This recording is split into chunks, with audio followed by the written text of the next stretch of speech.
దీనికి కావలసినవండి ఉప్పు తగినంత, కారం, కొంచెం జీలకర్ర. Hello hi, welcome to NK cooking. Today recipe అండి పెరుగు చక్రాలండి. దానికి మణుకు పూలు అంటారు, ఇంకేవేవో పేర్లు ఉంటాయండి. దీనికి అరకేజీ పిండి తీసుకుంటున్నానండి, అరకేజీ తక్కువ. ఒక ప్యాకెట్ పెరుగు తీసుకుంటున్నానండి. పుల్లగా ఉంటేనే మీకు బాగుంటాయండి, జంతికలు కూడా కరకరలాడుతుంటాయి. నేను ఆల్రెడీ ఇలాగా తీసుకున్నానండి. ఇదిటండి ఇలా ఏగుతుంది, దీంతో కూడా బాగా వస్తాయండి. అయిపోయిందండి.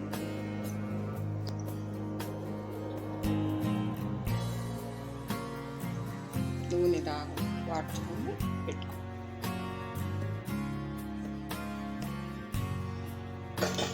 కరకరలాడే పెరుగు జంతికలు రెడీ.